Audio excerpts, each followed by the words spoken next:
So you're still as much of a gold bug as you were last year? Well, yes, but I suggest that people accumulate gold. They shouldn't market time the gold market because, we're going to have volatility and so forth. But if I look at the faces of Tim Geithner, of Ben Bernanke, of Mr. Obama and Larry Summers, that is sure that I will never sell any gold. That for sure. As long as these people are essentially structuring economic policies, fiscal and monetary policies, and foreign policies, no thank you, I will keep my gold. I will not buy paper money.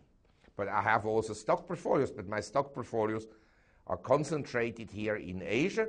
I think this year they'll go down in value, but I don't feel comfortable holding too much cash because ultimately cash will be worthless. So Asia going down this year, that's interesting. Well, it's not necessarily a prediction that it will collapse, but I think in Asia we have a potential problem, and this is China.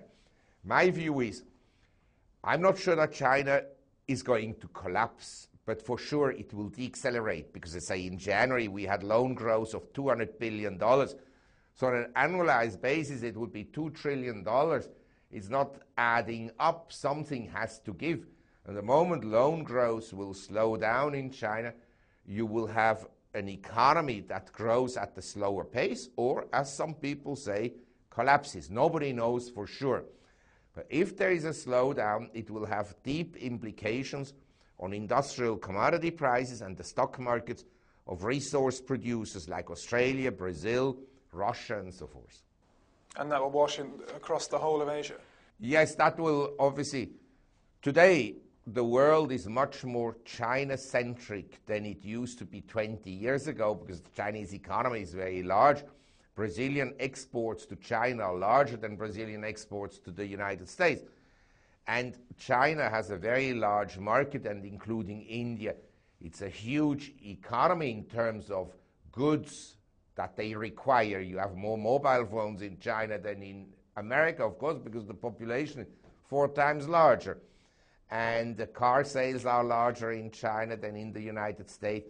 And then, so in terms of goods producing industries and goods demand, the emerging economies are today larger than the developed countries. So they have a huge impact. And if China has a recession, then it goes through essentially like a domino effect through all other emerging economies, because essentially China today exports more to emerging economies than to the developed countries. Can we talk about India, which seems somehow to be off the radar screen of most otherwise globally minded investors? Why is that? Yes, I'm amazed. I feel there is an opportunity in India. I don't think that stocks are all that cheap. They had a huge run-up from less than 8,000 on the Sensex to over 17,000. Now we're correcting also. Maybe we go down to 12,000 and so forth. But longer term, I think investors, global investors, whether in the US or Europe, they should have at least 50% of their money in emerging economies, because that's where the growth will be. And where growth is, you have GDP increases, and then along with nominal GDP growth, corporate profits expand. And so I think in the very long run, you will have higher returns by investing in emerging economies than, say, in Western Europe and the United States that are bogged down by excessive debt levels. That is the problem. Mm-hmm. And Japan too, you mentioned. Also but Japan has been in a 19 years bear market, actually more. We peaked out in 1989 at 39,000 on the Nikkei, and we went down to around 7,000 a year ago.